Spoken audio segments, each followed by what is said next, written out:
नमस्कार साथियों, मैं मनीष मेवाल आप सभी का आपके अपने चैनल में तहे दिल से स्वागत और अभिनंदन करता हूं।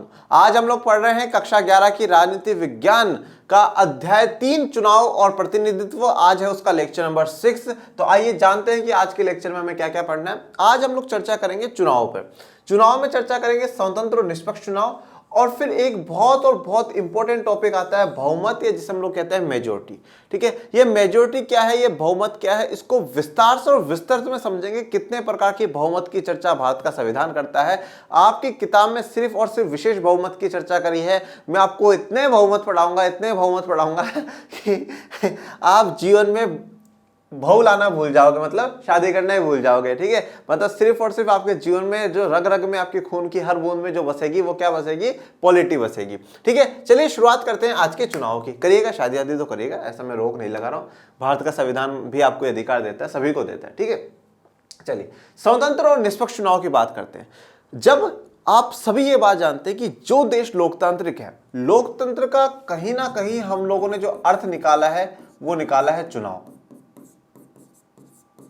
कि इलेक्शंस होने चाहिए। अगर जहां कहीं चुनाव होते हैं हम मान लेते हैं वो लोकतंत्र है।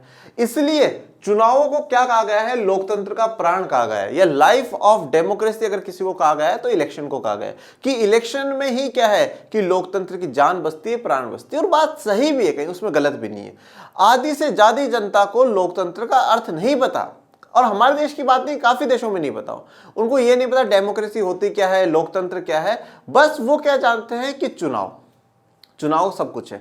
और चुनाव में जो सबसे इंपॉर्टेंट बात आ जाती है वो आ जाती है राजनीतिक दलों की या पॉलिटिकल पार्टीज की, जिनकी आप लोगों ने लास्ट क्लास में, क्लास 10th में पढ़ा होगा। पर अब भी यहां पर मैं सिर्फ इतना बात ध्यान रखने की, जो चुनाव है वो लोकतंत्र के प्राण है, या लाइफ ऑफ द डेमोक्रेसी अगर कुछ है तो वो इलेक्शन है, वो चुनाव है। पर ये जो चुनाव है, इन चुनाव में क्या है, चुनाव के दौरान 3 सवाल सभी के सामने खड़े होते हैं, हर देश के सामने खड़े हुए। और वो 3 सवाल कौन से हैं, आइए उन 3 सवालों पर चर्चा करते हैं। पहला सवाल यह है कि वोटर्स कौन होंगे, मतलब मतदाता कौन होंगे। दूसरा सवाल इलेक्टर्स कौन होंगे, मतलब चुन करके कौन जाएंगे, या आप ये कह सकते हैं कि इलेक्शन में कौन खड़ा हो सकता है। ठीक है, या आप यहां पे उम्मीदवार डाल दीजिए। और तीसरा है, देखो पहला कौन है, वोटर्स, दूसरा इलेक्टर्स, और तीसरा सवाल उठता है कंडक्टर्स, कि चुनाव को आयोजित करवाएगा कौन। तो चुनावों का आयोजन जो है वो कौन करवाएगा। ये 3 मुख्य सवाल हम सभी के सामने आते हैं, या जो भी लोकतांत्रिक देश होते हैं उनके सामने आते हैं, कि भैया मतदाता कौन कौन वोट डाल सकता है। ठीक है, फिर दूसरी बात कि डालना किसको है, मतलब जो खड़े हो रहे हैं, जो उम्मीदवार हैं, वो कौन खड़ा हो सकता है। क्या आप चुनाव में खड़े हो सकते हैं, क्या मैं खड़ा हो सकता हूं, तो कौन खड़ा हो सकता है। और ये जो चुनाव की पूरी व्यवस्था है, पूरी प्रक्रिया है, जब हम वोट डालने जाते हैं हमें वहां पे ईवीएम भी मिल जाता है, 4-5 लोग भी मिलते हैं। वो लोग कौन है, कहां से आते हैं, ये इतने सामान, इतनी व्यवस्था आ कहां से जाती है, पूरी व्यवस्था को हैंडल कौन कर रहा है, तो वो कौन है, उस पर भी हम लोग आज क्या करेंगे, चर्चा करेंगे। तो चुनाव को लेकर के हमारे 3 सवाल उठते हैं कि मतदाता कौन होगा, मतलब वोटर्स कौन होंगे, इलेक्टर्स कौन होगा, मतलब उम्मीदवार कौन होंगे, और तीसरा सवाल होता है कंडक्टर्स कौन होंगे, कि उन चुनाव को कंडक्ट करवाएगा कौन। अब एक एक सवालों पे पहले एक एक चर्चा कर ली जाए। सबसे पहले जब बात आती है मतदाता की, वोटर्स की बात आती है, तो भारत के संविधान निर्माताओं ने वोटर्स को लेकर के एक आम राय बनाई, और आम राय यह थी कि सार्वभौम वयस्क मताधिकार को हम अपनाएंगे। सार्वभौम वयस्क मताधिकार को हम लोग अपनाएंगे। अब ये क्या है, सार्वभौम वयस्क मताधिकार क्या होता है, इसको समझिए। इसको कहा गया है यूनिवर्सल एडल्ट फ्रेंचाइज। ये वैसे हम लोग चैप्टर में, स्टार्टिंग के चैप्टर्स में पढ़ चुके हैं। सार्वभौम वयस्क मताधिकार में ये कहा गया कि 18 साल से ऊपर जो भी व्यक्ति है, चाहे उसकी कोई जाति हो, कोई धर्म हो, कोई लिंग हो, कोई रंग हो, चाहे वो सबसे गरीब आदमी हो भारत का, कैसा भी व्यक्ति हो, उस सबको बस एक शर्त है कि वो एक तो भारत का नागरिक हो, और भारत का नागरिक होने के बाद 18 साल का हो, उसको वोट देने का अधिकार होगा। और एक मत एक समान की नीति अपनाई जाएगी। अगर देश के राष्ट्रपति वोट डालेंगे तो भी 1 गिना जाएगा, और देश का मजदूर या गरीब वोट डालेगा तो भी 1 गिना जाएगा। 18 साल से ऊपर के सभी व्यक्तियों को वोट देने का अधिकार दिया गया। उनको वयस्क की परिभाषा में लिया गया कि 18 साल से ऊपर के सभी व्यक्तियों को वोट देने का अधिकार होगा। पर जब 1950 में भारत का संविधान बना था, उस समय 18 वर्ष के आयु के लोगों को वयस्क नहीं माना गया, एडल्ट नहीं माना गया। तो कितने को माना गया था, 21 वर्ष के लोग। 21 वर्ष से जो अधिक है, जिनकी आयु 21 वर्ष से अधिक है, बाकी नियम वही है, जाति धर्म लिंग रंग किसी के आधार पर भेदभाव नहीं होगा, सबको एक मत एक समान माना जाएगा। पर उम्र जो रखी गई थी वो 21 से ज्यादा रखी गई थी, ठीक है। और फिर बाद में सरकारों को ऐसा लगा कि नहीं अब हमारे युवा बड़े हो रहे हैं, जल्दी बच्चे बड़े हो गए, समझदार हो रहे हैं, तो अब जब समझदार हो रहे हैं तो देश में निर्णय ले सकते हैं कि किसको जीता करके भेजना है और किसको हरा करके यहीं रखना है, ठीक है। तो इसलिए क्या हुआ 1989 में, कब हुआ है 1989 में 61st अमेंडमेंट 61वां संशोधन भारत के संविधान में करा गया और उसमें 18 कर दी गई। वोटिंग जो एज है उसको 21 से गिरा करके कितनी कर दी गई बच्चों, 18 साल कर दी गई, कि अब 21 वाला वोट नहीं देगा, अब 18 से ऊपर जो व्यक्ति है वो वोट देंगे। अब 18 से ऊपर जितने भी लोग हैं वो सबके सब वोट दे देंगे, उसमें चाहे 21 का हो, चाहे 22 का हो, चाहे 80 का हो, चाहे 90 का हो, बस आप 18 से ऊपर होने चाहिए। तो यहां पर मतदाता पर हमारा संविधान बिल्कुल क्लियर है, स्पष्ट जवाब उसने रखा है कि हम ना तो शिक्षा के आधार पर भेदभाव करेंगे, ठीक है। ब्रिटिशर्स के टाइम पर एजुकेशन का एक बहुत महत्व था कि एजुकेटेड जो लोग हैं उनको वोट देने का अधिकार दिया गया। संपत्ति का भी कोई भेदभाव हमारे संविधान निर्माताओं ने नहीं करा, जैसे कि ब्रिटिशर्स करते थे जिनके पास प्रॉपर्टी है। टैक्स के आधार पर भी नहीं करा कि भाई टैक्स दोगे तो ही वोट दे पाओगे, ऐसी जो व्यवस्था है ऐसी व्यवस्था बिल्कुल भी नहीं करी। और टैक्स में हमारे देश में सरकारें कहती है कि 2.5 लाख तक आपको टैक्स नहीं भरना, जिनकी इनकम पूरे साल की 2.5 लाख है उनको टैक्स या कर की अदायगी नहीं करनी है, कर नहीं देना है। तो किसी भी आधार पर वोट देने से जो रोकने की प्रावधान हो, ऐसा कोई प्रावधान नहीं करा गया, सबको बिल्कुल ओपन वोटिंग के लिए छूट दी गई है। बस शर्त इतनी सी है कि आप 18 साल से ऊपर हो और आपको वोट देने का अधिकार है। फिर आपकी ना तो जाति देखी जाएगी, ना आपका धर्म देखा जाएगा, ना आपका लिंग, ना आपका रंग, ना आपके आर्थिक आधार, कोई भी आधार नहीं देखा जाएगा। सिर्फ और सिर्फ 2 शर्तें आपको पूरी करनी है, एक आप भारतीय हो और दूसरा आप 18 साल से ऊपर हो। तो मतदाता का जो सवाल है, जब चुनाव की बात हुई और चुनाव में जो पहला सवाल उठता है कि मतदाता कौन होंगे, who will be the voters in future elections, तो सीधा सा जवाब आता है कि ये जो हमने डेफिनेशन बनाई है ये सारे के सारे वोटर्स होंगे। वोटर लिस्ट कैसे तैयार होती है, क्या प्रक्रिया है, क्या नहीं है, वो हम आगे समझेंगे जब हम लोग चुनाव आयोग की बात करेंगे, ठीक है। तो यहां पर क्या है, सार्वभौम वयस्क मताधिकार आप लोगों को बिल्कुल क्लियर।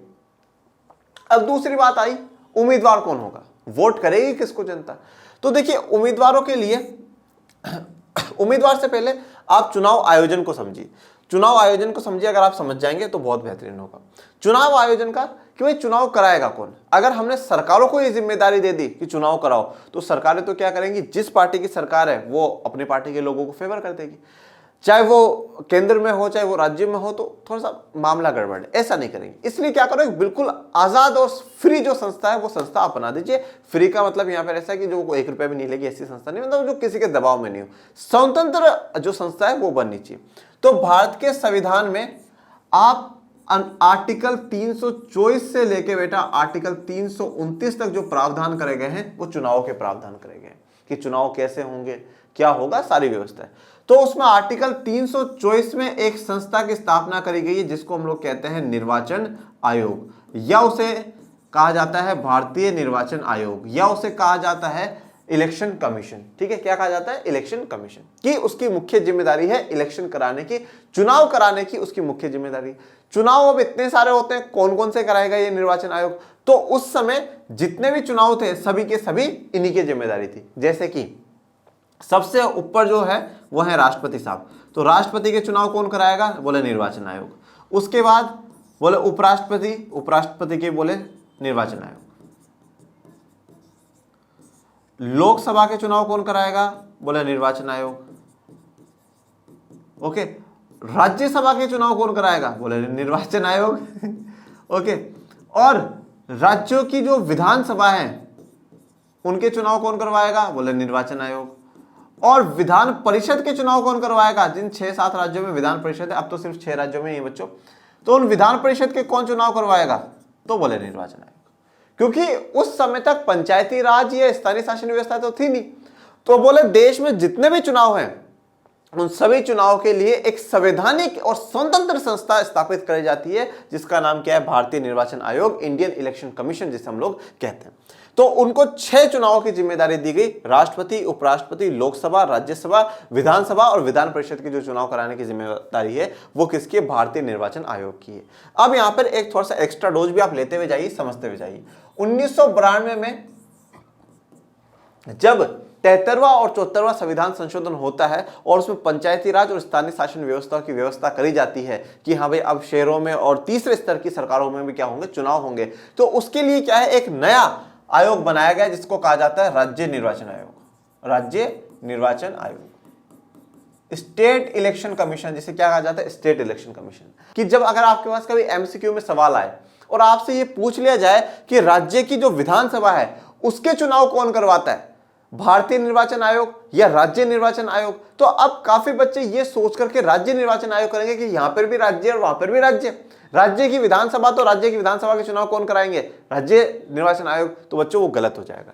राज्य निर्वाचन आयोग के पास सिर्फ और सिर्फ स्थानीय सरकारों के चुनाव कराने का ही अधिकार है। सिर्फ और सिर्फ स्थानीय सरकारों के चुनाव कराने का ही अधिकार है। ठीक है, कि भाई जो आपके पंचायती राज और शहरी शासन व्यवस्था के चुनाव हो वो चुनाव कराने की जिम्मेदारी राज्य निर्वाचन आयोग की। अब इस चुनाव आयोग का सदस्य कौन होगा, बताएगा संविधान।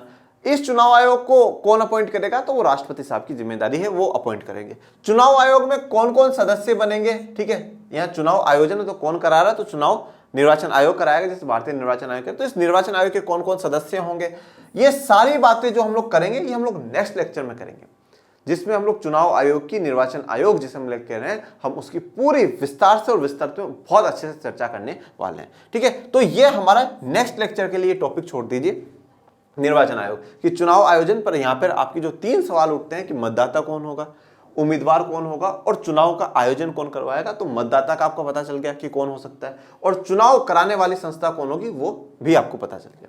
अब आते हैं, बात करते हैं उम्मीदवारों में कि उम्मीदवार कौन होगा, इलेक्शंस में खड़ा कौन होगा। अब देखिए, आप देखिए हमारे देश में 3 स्तर के इलेक्शंस हो रहे हैं, 3 स्तर। एक तो हम करते हैं वोटिंग लोकसभा के लिए कर रहे हैं, हमने लोकसभा के लिए वोट करा, ठीक है। एक हमने राज्यों की जो विधानसभा है हमने उनके लिए वोट करा, ठीक है। फिर तीसरे स्तर पर हम लोग बाद में आएंगे। लोकसभा में या विधानसभा के चुनाव में अगर किसी व्यक्ति को खड़ा होता हो या उम्मीदवार बनना हो, वो चाहता है कि मैं जीत करके सांसद बनूं, लोकसभा का मैं जीत करके विधानसभा का विधायक बनूं, तो भैया यहाँ पे साफ साफ संविधान ने कह रखा है कि आपकी आयु जो है कितनी होनी चाहिए, 25 वर्ष होनी चाहिए। कितनी होनी चाहिए बच्चों, 25 वर्ष होनी चाहिए। अगर आप 25 वर्ष के हैं और 25 वर्ष से ज्यादा हैं तो आप आराम से चुनाव लड़ सकते हैं। फिर वही बात, आपकी ना जाति, ना धर्म, ना लिंग, ना रंग वो नहीं देखे जाएंगे, आप वहां से चुनाव लड़ सकते हैं। बस एक अपवाद ये है, जैसे कि पिछले लेक्चर में हमने पढ़ा था निर्वाचन क्षेत्रों में आरक्षण, अगर वो सीट एससी या एसटी के लिए रिजर्व्ड है तो वहां से कोई जनरल कैटेगरी का बंदा चुनाव नहीं लड़ सकता। वो एक नॉर्मल सा कॉमन सेंस वाली बात रखी गई है। परंतु आप 25 वर्ष से ऊपर है तो आप चुनाव लड़ सकते हैं। इसके बाद बात आती है राज्यसभा की, और अगर मैं विधान परिषदों की बात करूं तो उनकी। तो यहां पर यह कहा गया है राज्यसभा और विधान परिषद के लिए आपकी आयु 30 वर्ष होनी चाहिए। 5 साल बढ़ा देते हैं क्योंकि ये अपर हाउसेज है बेटा, ठीक है। ये कौन से अपर हाउसेज है, जहां पे इंटेलिजेंट टैलेंटेड लोग जाने चाहिए और राज्यों का वहां पे क्या करते हैं, प्रतिनिधित्व करते हैं। यहाँ पे उम्र बढ़ा दी 30 साल। अब यहाँ पे ना तो देखिए कोई निर्वाचन क्षेत्र है, ना किसी निर्वाचन क्षेत्रों में आरक्षण। ये ध्यान रखिएगा, एससी एसटी को जो आरक्षण दिया गया है वो लोकसभा और विधानसभा में ही दिया गया है, राज्य और विधान परिषदों में नहीं। तो राज्य और विधान परिषद के अगर आपको चुनाव लड़ने हो तो आप 30 वर्ष की आयु होना जरूरी। ओके, तो देखिए लोकसभा और विधानसभा में 25 वर्ष चाहिए, राज्य और विधान परिषदों में आपको 30 वर्ष चाहिए। और फिर जो चुनाव बचते हैं वो किसके हैं, राष्ट्रपति और उपराष्ट्रपति। अगर आपको राष्ट्रपति और उपराष्ट्रपति बनना है तो आपकी उम्र 35 वर्ष होनी चाहिए, ठीक है। और भी अन्य जो प्रावधान है उनको भी आपको मानना होगा, ठीक है। पर जो उम्र की अगर हम लोग बात करें तो उम्र 25 वर्ष, 30 वर्ष और 35 वर्ष निर्धारित करी गई है कि अगर आपको लोकसभा का और राज्यों की विधानसभाओं के चुनाव लड़ने हैं तो आपकी 25 वर्ष मिनिमम एज होनी चाहिए। अगर आपको राज्यसभा और राज्यों की विधान परिषद, जो कि सिर्फ और सिर्फ आज मौजूदा 6 राज्यों में ही है, उनके अगर चुनाव लड़ने तो 30 वर्ष, और अगर आपको देश के राष्ट्रपति उपराष्ट्रपति के चुनाव लड़ने हैं तो आपको 35 वर्ष। यह बात बिल्कुल स्पष्ट रूप से संविधान में क्लियर कर दी गई। इसके बाद एक चीज आप और ध्यान दीजिएगा, संविधान ने एक बात और बोली। देखिए संविधान एक जो है ना आधारभूत डॉक्यूमेंट होता है बच्चों, वो मतलब आप ये कह सकते हो कि एक उसने बिल्कुल सब कुछ तैयार कर दिया है, ठीक है। आधार जो सबके है ना वो आधार सबके बना दिए, आधार सबके बना दिए, ठीक है। अब उस पर किस प्रकार से आपको कानून बना करके देश को चलाना वो संसद के पास पावर दी। मैं एक छोटा सा उदाहरण आपको देता हूं। एक माता पिता के 4 संतानें हैं, ठीक है, आप ऐसा मान लीजिए एक माता पिता के 4 संतान। माता पिता ने बच्चों के भविष्य को ध्यान में रखते हुए चारों के लिए जो आधारभूत चीजें हैं वो चारों को प्रोवाइड करा दी, जैसे कि चारों को अच्छी शिक्षा दिला दी, जैसा वो करना चाहते थे वैसा कर लिया। चारों को मान लीजिए कोई बिजनेस करवाना था तो चारों को समान रूप से बिजनेस का भी अधिकार दे दिया। चारों को जमीनें भी दे दी कि हाँ भाई ये चारों की अपनी अपनी जमीन है। अब देखिए उस शिक्षा का प्रयोग लेना संतानों के हाथ में, उस बिजनेस को आगे बढ़ाना, उस बिजनेस को नीचे गिराना संतानों के हाथ में, उन जमीनों पर मकान हवेली खड़ी करना या झोपड़ी लगा करके रहना ये बच्चों के हाथ में। तो अब भारत का संविधान उसी प्रकार से आधारभूत जो देश की सभी संतानें हैं, मतलब हम सभी हैं, उन सबको आधारभूत दे दिए हैं, पर अब उन पे जो किस प्रकार से आप आगे निर्माण करते हो वो सारी की सारी जो अधिकार है वो संसद को दिए। और संसद में जो लोग चुन करके जाएंगे उनको चुनने की जो अधिकार है वो हम संतानों को, मतलब हमें जनता को दिए। तो अब क्या हुआ कि जब ये पूरा नियम बना दिया गया, इसके लिए क्या हुआ, लोक प्रतिनिधि अधिनियम संसद लेकर के आती है। लोक प्रतिनिधि अधिनियम,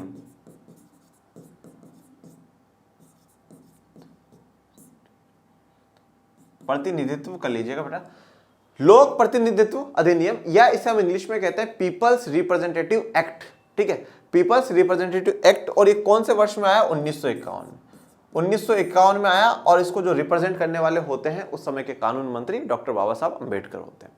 1951 में लोक प्रतिनिधि अधिनियम आया। और इसमें क्या है, इसमें जो पूरा चुनाव का प्रोसीजर है कि भाई कौन कौन हो सकता है क्या नहीं है, जितनी भी व्यवस्था चुनाव के लिए है वो सारी की सारी व्यवस्था है उसमें लोक प्रतिनिधि। क्योंकि यहां पर देखिए आधार तो किसने तय कर दिया, संविधान ने तय कर दिया, निर्वाचन आयोग है। अब ये लोग खड़े हो सकते हैं, ये लोग वोट कर सकते हैं। अब जितना भी जो लोक प्रतिनिधि है, जो पीपल्स रिप्रेजेंटेटिव है, जो हमारे निर्वाचित लोग होकर के जाएंगे, उनके लिए जितने भी अधिनियम है, जितने भी कानून है वो उसमें डाल दिए गए। भाई ये व्यक्ति नहीं खड़ा हो सकता, मान लीजिए कोई मेंटल डिसेबल है, अब उसको चुनाव में खड़ा होकर के क्या करना है, ठीक है, कोर्ट ने किसी को दिवालिया घोषित कर दिया, मतलब ये तो बिल्कुल कंगाल हो चुका है, लोग इसके कर्जा मांगते हैं, अब उसको ऐसे व्यक्ति को क्या करना, ठीक है, जो कोई पागल हो चुका है ऐसे व्यक्ति को क्या। तो वो कुछ काफी ऐसी बातें हैं जो लोक प्रतिनिधित्व अधिनियम में लिखी हुई है। तो हमारा जो किसी भी हम कोई भी जब काम करते हैं तो उसका अगर आधार सबसे पहले है तो सबसे पहले तो जो आधार होगा वो संविधान होगा। और संविधान के बाद क्या आता है, संविधान के बाद जो संसद द्वारा बनाए गए जो कानून है ना वो कानून आते हैं। तो यहाँ पे संविधान के अंतर्गत रहते हुए ही लोक प्रतिनिधित्व अधिनियम बनाया गया। और सभी बातों में संविधान ने पूरी छूट संसद को दी है, राज्यों के विधानमंडलों को दी है कि उनके जो मुद्दे हैं उन मुद्दों पर वो अपने काम कर सकते हैं। तो जो 3 सवाल हमारे चुनाव को लेकर के होते हैं, मतदाता कौन होगा, तो मतदाता में हमने सार्वभौमिक वैश्विक मताधिकार का फॉर्मूला अपनाया, जिसमें पहले 21 साल थी, फिर 1989 में आकर के हमने इसको क्या कर दिया, 18 साल की उम्र कर दी। उम्मीदवार हो कौन सकता है, लोकसभा और विधानसभाओं में 25 वर्ष की उम्र चाहिए, राज्यसभा में और विधान परिषदों में 30 वर्ष, और माननीय राष्ट्रपति या उपराष्ट्रपति साहब के पद पे अगर पहुंचते हैं तो वहां पे 35 वर्ष की आयु आपको चाहिए। चुनाव का आयोजन कौन करेगा, भारतीय निर्वाचन आयोग करता है, जिसकी बात आर्टिकल 324 में करी गई, जो हम विस्तार में नेक्स्ट लेक्चर में जानेंगे, लेक्चर नंबर 7 में। 324 से 329 तक पूरी बात चुनावों की बात करी गई। ये इसको भारतीय निर्वाचन आयोग को क्या क्या जिम्मेदारियां सौंपी गई है, राष्ट्रपति, उपराष्ट्रपति, लोकसभा, राज्यसभा, विधानसभा, विधान परिषद के जो चुनाव होंगे वो चुनाव कराने की जिम्मेदारी भारतीय निर्वाचन आयोग को सौंपी गई है। एक मैंने चर्चा करी लोक प्रतिनिधि अधिनियम 1951 की, ठीक है, तो यहां तक आपको ऑलमोस्ट जो क्लियर होना चाहिए वो मैंने क्लियर कर दिया है, आपकी किताब से एक्स्ट्रा क्लियर करा है, ठीक है, क्योंकि तैयारी है हमारी कलेक्टर बनने की। सार्वभौमिक वैश्विक मताधिकार और चुनाव लड़ने का अधिकार, लोकतांत्रिक चुनाव में देश के सभी वैश्विक नागरिकों को चुनाव में वोट देने का अधिकार होना जरूरी है। देखिए अब 2 मुद्दे मैंने उठाए कि वोट डाल कौन सकता है और चुनाव में खड़ा कौन हो सकता है, तो उसके लिए तो सार्वभौमिक वैश्विक मताधिकार अपना लिया, और चुनाव लड़ने का जो अधिकार है ये लोकतांत्रिक चुनाव के सभी वैश्विक नागरिकों को वोट देने का अधिकार देता है। इसी को सार्वभौमिक वैश्विक मताधिकार कहा गया है।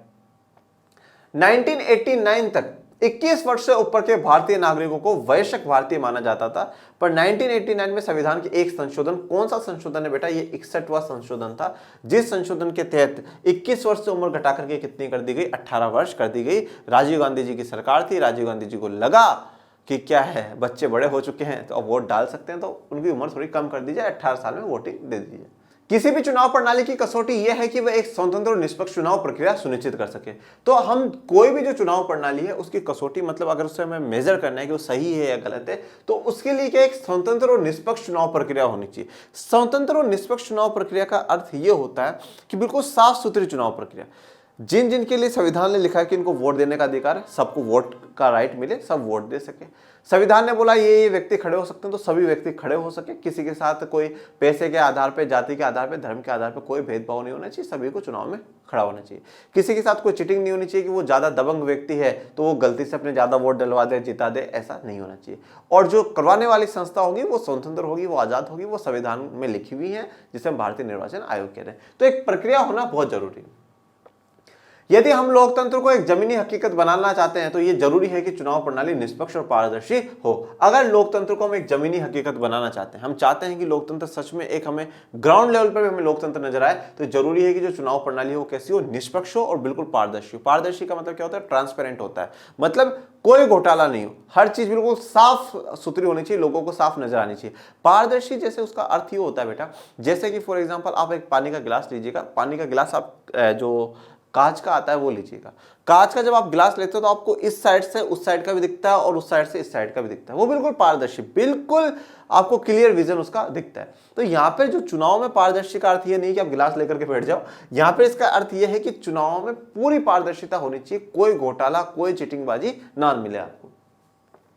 चुनाव प्रणाली ऐसी होनी चाहिए जिससे मतदाताओं की आकांक्षाएं चुनाव परिणामों में न्यायपूर्ण ढंग से व्यक्त हो सके। तो चुनाव प्रणाली कैसी होनी चाहिए? जिसमें मतदाताओं की आकांक्षाएं, मतदाता का मतलब वोटर्स, जो वोटर्स है, जो उनकी आकांक्षाएं, जो उनकी इच्छाएं, वो चुनाव परिणामों में न्यायपूर्ण ढंग से व्यक्त हो सके, मतलब सही से व्यक्त हो सके।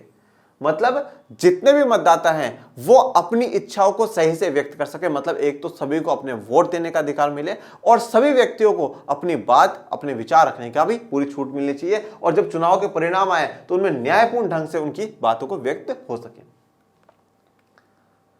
वयस्क मताधिकार सभी नागरिकों को अपने प्रतिनिधियों की चयन प्रक्रिया में भाग लेने का अवसर प्रदान करता है। तो जो वयस्क मताधिकार है, ठीक है, जो हमने सार्वभौमिक वयस्क मताधिकार की चर्चा करी, वो सभी नागरिकों को अपने प्रतिनिधियों की, ठीक है, अपने जो रिप्रेजेंटेटिव्स हैं उनकी चयन प्रक्रिया में भाग लेने का अवसर प्रदान करता है। देखिए मैंने आपको क्या पढ़ा है, मैंने आपको कहा था कि लोकतंत्र जो है एक बहुत विस्तार में फैला हुआ मुद्दा है। लोकतंत्र बिल्कुल उसकी तरह है जैसे कि जब आप देखते हैं कि जो पेड़ होता है, पेड़ क्या होता है, पेड़ हमें बिल्कुल जो ऊपर से तो यूं ही लगता है कि हाँ चाहे एक पेड़ ही तो है और है क्या, पर उसकी जड़ें बहुत दूर दूर तक फैली हुई होती है बच्चों। तो लोकतंत्र बस वही चीज है। लोकतंत्र आपको नाम में एक लोकतंत्र लग रहा है पर इसमें काफी जड़ें निकली हुई हैं। जैसे कि हम बात करते हैं प्रत्यक्ष लोकतंत्र या अप्रत्यक्ष लोकतंत्र, जैसे हम लोग प्रतिनिधित्वक जो लोकतंत्र है वो भी कहते हैं। तो अब हमारे देश में तो अप्रत्यक्ष लोकतंत्र है, तो वहां पर प्रतिनिधियों को चुनना ये सबसे इंपॉर्टेंट है। तो नागरिकों को अपने प्रतिनिधियों को चयन प्रक्रिया में भाग लेने का, चयन मतलब चुनना, तो जो चुनने की प्रक्रिया है उसमें भाग लेने का अवसर प्रदान करता है। तो चयन प्रक्रिया का मतलब क्या है? चुनाव। और चुनाव में आप चयन कैसे करेंगे, कैसे चुनेंगे? मतदान। मतलब ओवरऑल सीधी सी ये बात इतना सा कह रहा, घुमा फिरा करके इसने इतनी लंबी चौड़ी बात बोली है कि वयस्क मताधिकार, सीधी सी बात याद रखिएगा, वयस्क मताधिकार लोगों को मतदान करने की आजादी देता है, छूट देता है, अवसर प्रदान करता है। ये समानता और गैर भेदभाव के सिद्धांत के अनुरूप है, ठीक है। ये बिल्कुल समानता के आधार पर और किसी भी सिद्धांत पे, किसी भी आधार पर कोई भेदभाव नहीं करता है। अनेक लोग पहले और आज भी ऐसा मानते हैं कि बिना शैक्षणिक योग्यता के सभी को वोट देने का अधिकार देना सही निर्णय नहीं है। देखो पहले के समय में क्या था, अंग्रेजों के समय में, जैसे मैंने आपको कहा भाई, टैक्स के आधार पर, प्रॉपर्टी संपत्ति के आधार पर और एजुकेशन के आधार पर, इन्हीं आधार पर क्या था कि वोट देने का अधिकार था। और आज भी काफी लोग ऐसा मानते हैं कि पढ़े लिखे लोगों को ही क्या है, वोटिंग राइट मिलना चाहिए। परंतु संविधान निर्माताओं ने ऐसा नहीं माना। और देखिए एक चीज आप हमेशा ध्यान रखिएगा कि हम लोगों ने जो संविधान का निर्माण हुआ हमारे देश में, वो 200 साल के गुलामी के बाद हुआ, ठीक है। जब ब्रिटिशर्स से हम लड़ाई लड़ रहे थे, आज़ादी की जब हम लोग मांग कर रहे थे, तो ब्रिटिशर्स की आज़ादी की मांग में कोई एक विशेष जाति का योगदान नहीं है, एक विशेष धर्म का योगदान नहीं है, एक विशेष लिंग का योगदान नहीं, सभी का योगदान है। दलितों ने भी आज़ादी में योगदान दिया है, आदिवासियों ने भी दिया है, पिछड़ों ने भी दिया है और सवर्णों ने भी दिया है, हिंदू ने भी दिया है, मुसलमान ने भी दिया है, सिख ने भी दिया है, ईसाई ने भी दिया है, सभी ने दिया, पुरुष महिला सभी ने योगदान दिया। जब आजादी की मांग हो रही थी और दलित समुदाय के लोग जब अगर आजादी की मांग कर रहे हैं, अंग्रेजों से क्या आजादी मिलनी चाहिए, तो कांग्रेस ने, या आप कह सकते हो उस समय के बड़े नेताओं ने, सबने कहा कि जैसे आजादी मिलती है, आजादी सिर्फ हमारे नहीं है, ये आपकी भी है, सबको है। आप सभी को भी वो चीजें मिलेंगी, वो सारे अधिकार मिलेंगे जो सबको मिलने चाहिए। आदिवासियों ने भी आंदोलन करे। आपने लास्ट क्लास में पढ़ा होगा अलूरी राजू जी के बारे में, अलूरी सीताराम राजू जी, ठीक है, उनके बारे में पढ़ा होगा आपने, बिरसा मुंडा जी के बारे में, आदिवासी जो समुदाय से बिलोंग करते हैं। तो ऐसे नेताओं के बारे में सुना होगा, उन्होंने अपना जीवन क्या है, किस लिए बिल्कुल निछावर कर दिया, देश के लिए, देश की आज़ादी के लिए निछावर कर दिया। तो आदिवासियों ने भी आंदोलन करे। उनकी भी इच्छा थी कि भविष्य में हमें भी क्या हो, मुख्य धारा में जोड़ा जाए, हमें भी ये जो शहरी लोग हैं, इन शहरी लोगों जैसी सुख सुविधाएं, जीवन व्यवस्था हमें भी मिले। तो जब आंदोलन हो रहे हैं, उन आंदोलनों में सभी वर्ग, सभी समुदाय के लोग हैं, और वो चाहते हैं कि आजादी के बाद देश में हमें भी काफी अच्छा सम्मान और अच्छा जीवन मिले। ठीक है, जब अच्छा सम्मान और अच्छे जीवन की उम्मीद सभी वर्ग के लोग कर रहे हैं, तो सभी वर्ग के लोग ये चाहते हैं कि, और देखिए, अच्छा सम्मान, अच्छा जीवन मिल कहां से सकता है? वो मिल राजनीति से ही सकता है, पॉलिटिक्स से ही मिल सकता है। राजनीति में हमारे लोग जाएंगे, हमारी समस्याओं को उठाएंगे और हमारी समस्याओं का फिर समाधान होगा। अब राजनीति में दो चीजें मुख्य हैं। पहला तो जैसे मैंने आपको बताया, मतदान, वोटिंग का, और दूसरा चुनाव में उम्मीदवार बनने का। तो इसीलिए तो क्या है कि भाई मतदान अब सबको दिया गया। अगर जैसे जो आज लोग सोच रहे हैं कि सिर्फ शिक्षा के आधार पर ही देना चाहिए था, तो उस हिसाब से तो हमारे देश की काफी बड़ी जो जनसंख्या है वो वंचित रह जाती मतदान से। काफी बड़ी जनसंख्या भाई, हजारों सालों से तो आपने दलितों को, पिछड़ों को, महिलाओं को, और महिला चाहे कोई सी वर्ग की हो, उनको पढ़ने का अधिकार ही नहीं था। तो इतना बड़ा जो जनसमूह वो तो वोटिंग से बाहर ही हो जाता, वो तो वोटिंग से बाहर ही हो जाता ना। ठीक है, तो फिर वो तो कभी वोट ही नहीं कर पाते। मान लो उनको 30 साल, 40 साल, 50 साल लग जाते, तो तब तक तो भाई सिर्फ और सिर्फ वो जो सरकारें बनती, वो सिर्फ और सिर्फ जो डोमिनेंट रहे, जो लोग, जो पुरुष समुदाय हैं, या जो ऊंची जाति के लोग हैं, या जो एक विशेष धर्म है, उन लोगों का ही दबदबा बना रहता। तो फिर गलत है। संविधान तो ये चीज चाहते नहीं, क्योंकि संविधान तो चाहता है अगर हम सब मिलकर के हमने अंग्रेजों के खिलाफ लड़ाई लड़ी है, तो अब आजादी भी सबकी होगी। तो इसलिए क्या हुआ, मतदान का अधिकार सबको दिया गया। और उम्मीदवारी में देखा गया कि जो अनुसूचित जाति या जनजाति के जो लोग हैं, शेड्यूल कास्ट, शेड्यूल ट्राइब के जो लोग हैं, या जिन्हें हम दलित या आदिवासी कहते हैं, जो पिछड़े हुए हैं, अब उनको मुख्य धारा में लाने के लिए, राजनीति में लाने के लिए क्या है, आरक्षण की व्यवस्था करेगी। और वो सिर्फ और सिर्फ 10 साल के लिए करेगी। ठीक है, और वो 10 साल के लिए वो व्यवस्था करेगी। तो यहाँ पे शैक्षणिक योग्यता की जो बात जो लोग कर रहे हैं, इस बात को बिल्कुल संविधान निर्माताओं ने नकार दिया, और उन्होंने सभी को क्या दिया है, वोटिंग का अधिकार दिया।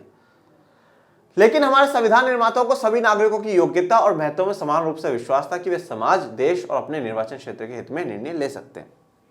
ठीक है, तो अब जो हमारे संविधान निर्माता है, उनको पूरा नागरिकों की योग्यता पर और महत्व में समान रूप से विश्वास था। ये बात जो कही गई है ना, देखो, जो ये वैसे आपकी किताब में नहीं बताया गया, किताब में ऐड करी गई, पर ऐसे जो मिलते जुलते वर्ड्स हैं वो कहे गए हैं परम पूज्य डॉक्टर राजेंद्र प्रसाद जी से द्वारा। राजेंद्र प्रसाद जी ये कहते हैं कि मुझे पूर्ण विश्वास है मेरी जनता पे, मेरे देश के नागरिकों पे, ठीक है, कि वो जो व्यवस्था, उस व्यवस्था को समझ पाएंगे और सही लोगों को चुन करके आगे भेजेंगे। तो जो संविधान निर्माता, उनको नागरिकों की योग्यता पे और उनके महत्व में समान रूप से विश्वास था कि वह समाज, देश और अपने निर्वाचन क्षेत्र के हित में निर्णय ले सकते हैं कि भाई समाज के लिए क्या बेहतर है, समाज मतलब मानव समाज के लिए क्या बेहतर है, देश के लिए क्या बेहतर है, और इस हमारा जो निर्वाचन क्षेत्र है इसके लिए क्या हित है, क्या फायदे हैं, क्या बेटर है, इसका निर्णय ले सकती है भारत की जनता और वहां के लोग। जो वोट देने के अधिकार के बारे में सच है, वही चुनाव लड़ने के अधिकार के बारे में भी सच है। तो यहां तक की जो बात है, यहां तक की जो डील है, वो कौन से थी? हमारा जो पहला सवाल था, मतदान कौन करेगा, वोटर्स कौन होंगे, तो वोटर वाले से पहला सवाल था। अब जो बात वोट देने के अधिकार में सच है, वही चुनाव लड़ने के अधिकार के में भी सच है, क्योंकि चुनाव लड़ने का अधिकार किस किस को होगा? सभी नागरिकों को चुनाव में खड़े होने और जनता का प्रतिनिधि होने का अधिकार है। ठीक है, तो कोई भी व्यक्ति चुनाव में खड़ा हो सकता है और जनता का प्रतिनिधि, रिप्रेजेंटेटिव बन सकता है। लेकिन विभिन्न पदों पर चुनाव लड़ने की न्यूनतम आयु अर्हता भिन्न भिन्न हो सकती है। अर्हता मतलब जरूरी, तो न्यूनतम आयु जो जरूरी है वो अलग अलग हो सकती है। जैसे मैंने आपको बताया, लोकसभा और राज्यों की विधानसभा में 25 चाहिए, राज्यसभा में और राज्यों की विधान परिषदों में 30 चाहिए, राष्ट्रपति और उपराष्ट्रपति में आपको 35 वर्ष चाहिए। उदाहरण के लिए लोकसभा या विधानसभा चुनाव में खड़े होने के लिए उम्मीदवार को कम से कम 25 वर्ष का होना चाहिए। इसके अलावा कुछ और भी प्रतिबंध है। ठीक है, कि भाई आयु का तो प्रतिबंध है, उम्र का तो लगाया है, पर उसके साथ और कुछ भी रेस्ट्रिक्शंस लगाई। जैसे कि एक कानूनी प्रतिबंध यह है कि यदि किसी व्यक्ति को किसी अपराध के लिए 2 या 2 से अधिक वर्षों के लिए जेल हुई हो, तो वह चुनाव लड़ने के योग्य नहीं होगा। तो अगर किसी को ऐसे अपराध के लिए 2 या 2 से अधिक साल के लिए जेल हो चुकी है, तो वो चुनाव लड़ने योग्य अब नहीं रहेगा। लेकिन चुनाव लड़ने के लिए आय, शिक्षा, वर्ग या लिंग के आधार पर कोई प्रतिबंध नहीं है। इस रूप में हमारी चुनाव व्यवस्था सभी नागरिकों के लिए खुली हुई है। तो देखिए, चुनाव लड़ने के लिए इनकम के आधार पर हमने ये नहीं कहा कि भाई आप बिल्कुल जो करोड़पति लोग हैं वही चुनाव लड़े, या गरीब भी लड़ सकता है, सबको खुला ऑप्शन दिया है। शिक्षा के आधार पर भी हमने कोई पाबंदी नहीं लगाई, ठीक है। वर्ग के आधार पर भी हमने कोई पाबंदी नहीं लगाई, या लिंग के आधार पर भी हमने कोई पाबंदी नहीं लगाई, सबको पूरी छूट दी गई है। तो इसलिए हमारी जो चुनाव व्यवस्था है वो सभी नागरिकों के लिए बिल्कुल खुली हुई है, पूरी ओपन है। अब चुनाव व्यवस्था में दोनों चीजें आ गई, मतदान करने वाला और मतदाता जो चुनाव लड़ रहा है। तो मतदान करने वाला मतदाता भी है और चुनाव लड़ने वाला जो उम्मीदवार है वो भी आ जाएगा। तो दोनों में पूरी जनता के लिए खुला हुआ व्यवस्था।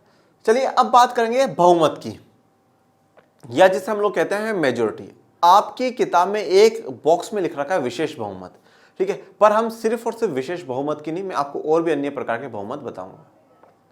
और यह बहुमत बेटा आपके यूपीएससी के लिए, आपके स्टेट जो गवर्नमेंट के एग्जाम्स होते हैं उनके लिए, और आपको आगे के इस क्लास के चैप्टर समझने के लिए बहुत काम आएगा, ठीक है। सबसे पहली बात तो आप समझिए कि बहुमत है क्या। बहुमत की जब हम लोग बात करते हैं तो मैं कहता हूं बहु, तो बहु क्या है, जब हम हिंदी में पढ़ते थे एक वचन, द्विवचन, बहुवचन, तो बहुवचन क्या है, जो दो से अधिक है, तो जो बहुत ज्यादा हो। मत मतलब क्या होता है, वोट, तो जो क्या हो, बहुत ज्यादा वोट हो या जिस पक्ष में ज्यादा वोट हो वो कहलाता है बहुमत, ठीक है। अब आप लोगों ने ये देखा कि हमारा संविधान ने आधार तैयार करा है, पर आगे देश को चलाने के लिए जिन जिन कानूनों की आवश्यकता होगी उसकी सारी की सारी पावर संसद के हाथ में दे दी, ठीक है, पार्लियामेंट के हाथ में दे दी, या जो राज्यों के विधानमंडल उनके हाथ में दे दी। अब वहां से ही कानून का निर्माण होता है, कानून की प्रक्रिया बनती है कि भाई कानून क्या होगा, कैसे नहीं होगा। और जब मैंने आपको पढ़ाया है कि कानून जो बनता है वो पहले, जैसे मान लीजिए सरकार ने कोई एक रफ जो बिल है वो तैयार कर लिया कि हम इसको कानून बनवाना है, देश में लागू करवाना है, तो वो लोकसभा में लेके जाएंगे, फिर लोकसभा ने हाँ करा, फिर राज्यसभा ने हाँ करी, फिर राष्ट्रपति साहब ने साइन करा। अब ये हाँ करने का अर्थ क्या है, वो अर्थ यही है कि वहां पे जो मेजोरिटी लोग है, जो बहुमत है, जो ज्यादा 50% से जो ज्यादा लोग हैं वो हाँ कर दे तो वो पास हो जाएगा। पर हर बार हर मुद्दों में सिर्फ 50% की आवश्यकता नहीं होती। तो बहुमत जो है वो अलग अलग प्रकार के होते हैं। आइए जानते हैं कितने प्रकार के ये बहुमत है। बहुमत होते हैं बेटा 4 प्रकार के, जिसे हम सबसे पहले कहते हैं साधारण बहुमत। साधारण बहुमत, इसको इंग्लिश में कहा जाता है बेटा सिंपल मेजोरिटी। इंग्लिश के वर्ड्स भी याद रखिएगा जिससे कि आपको आसानी हो आगे कोई भी चीज समझने में। ओके, साधारण बहुमत या जिसे हम कहते हैं सिंपल मेजोरिटी। दूसरा आता है बेटा पूर्ण बहुमत, जिसे क्या कहा जाता है, एब्सोल्यूट मेजोरिटी। फिर तीसरा आता है बेटा प्रभावी बहुमत, या जिसे कहा जाता है इफेक्टिव मेजोरिटी।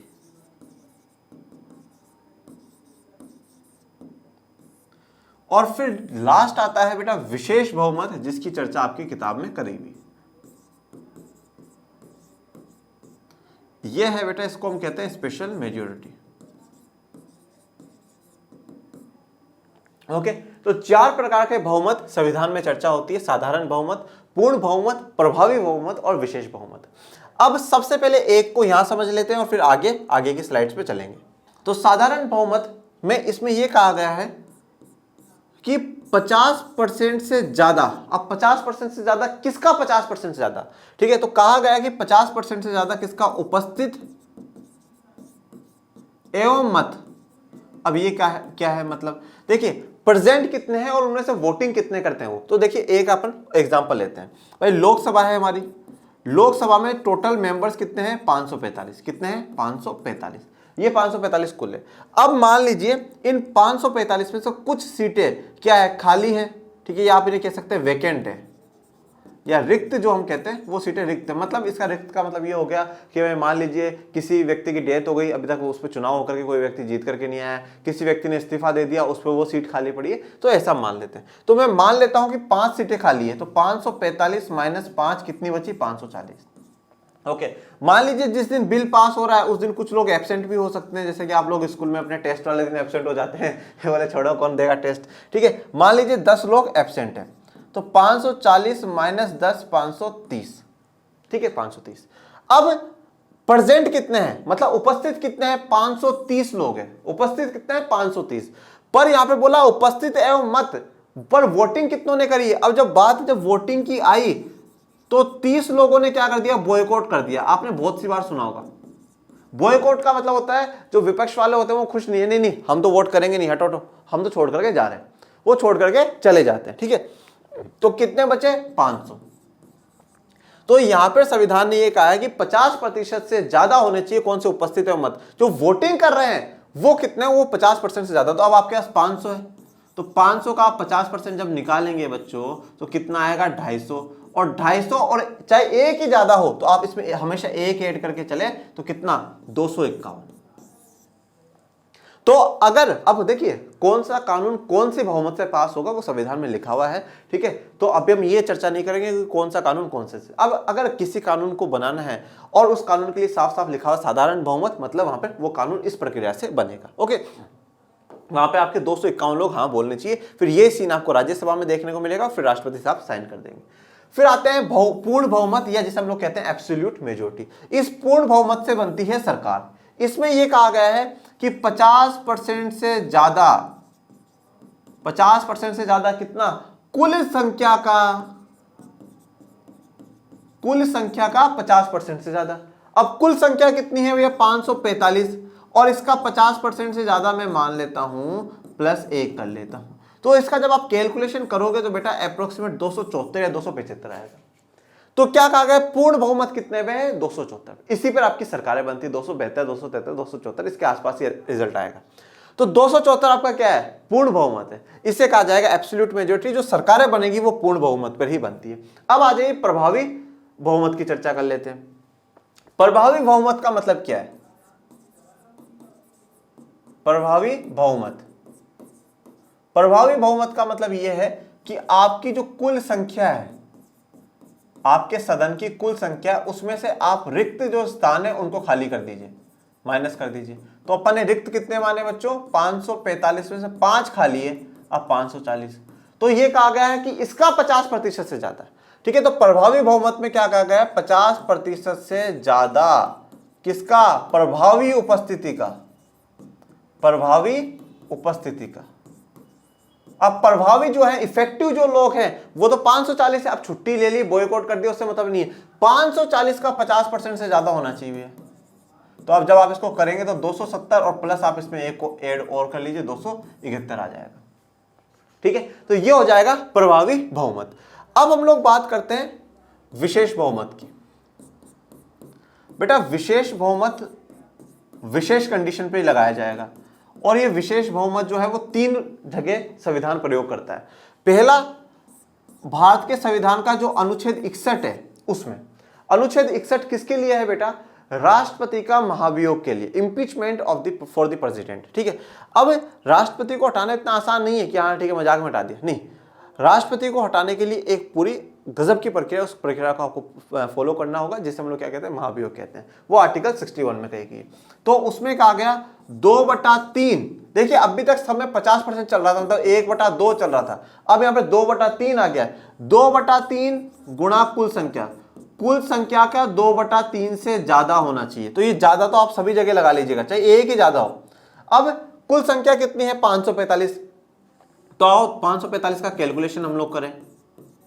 ठीक है, देखता हूं आपकी मैथ्स भी कैसी है। ठीक है, अब जब आप इसे माइनस करना, डिवाइड करना शुरू करिए, 3 1 जा 3, 2 बचा तो 24 हो जाएगा, तो 3 8 जा 24। ठीक है, 3 8 24, और फिर यहाँ पे 3 एकम 3, फिर वो पॉइंट लगा के 2 तो 6। ओके, अब आप इसको 2 से मल्टीप्लाई कर लीजिए। अपन एक बार मान लेते हैं टोटल 182 ही है, तो 182 और 182 जोड़िए भैया, ये लीजिए, मैं आपको मल्टीप्लाई करके भी दिखा देता हूं।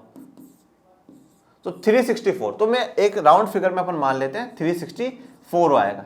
तो 364 लोग क्या करने चाहिए? हाँ करने चाहिए कि हाँ मैं राष्ट्रपति को हटाना है, तो ही वो हट सकते हैं। दूसरा जो है वो लिखा हुआ है अनुच्छेद 249 में। अनुच्छेद 249 में ये बात है कि केंद्र सरकार के पास, विशेष करके राज्यसभा के पास क्या है, कुछ ऐसे विशेष अधिकार हैं जिसमें वो क्या है कि जो राज्य की जो लिस्ट होगी, हमें क्या करना है? हमें उसको समझना ही होगा। ओके, हमें क्या करना होगा? उसको समझना होगा। तो 249 में राज्यसभा के पास जो विशेष पावर, उसके लिए कहा गया कि जो ताकत हमने राज्यों को कानून बनाने की दी है, उनकी जगह सेंटर कानून बनाएगा। तो अब इसमें यह बात कहेगी कि 2/3 प्रेजेंट एंड वोटिंग, मतलब जो हमने सबसे पहले पढ़ा है, उपस्थित प्लस मत ठीक है, और प्लस क्या कहा गया है, पूर्ण बहुमत, प्लस पूर्ण बहुमत। अब एक बार आप पीछे की स्लाइड्स पे आ जाओ, देखो तो इसमें कितना आ रहा था 251 और पूर्ण बहुमत में कितना आ रहा है 274। मतलब क्या है कि 274 लोग हां करें, 274 लोग हां करें। तो ये वाली शर्त और प्लस ये वाली दोनों शर्त पूरी होनी चाहिए। तो अब इसमें तो 251 ही है पर उसमें 274 है, तो भाई 274 से ज्यादा लाओ या 274 लोग हां करें, ठीक है। अब जो तीसरी जो बात करी गई है वो करी गई है बच्चों आर्टिकल 368 में। इससे क्या होता है, बोले सर इससे हमारे देश के संविधान में संशोधन होता है, संविधान में।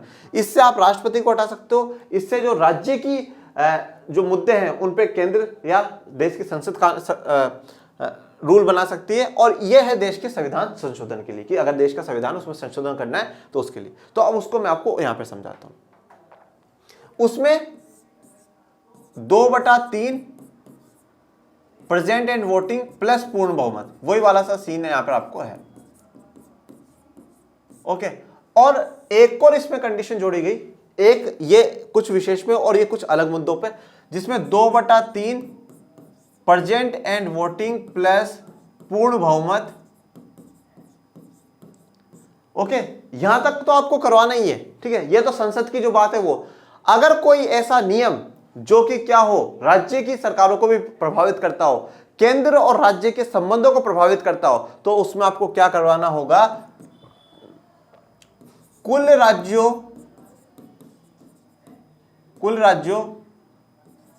की विधानमंडल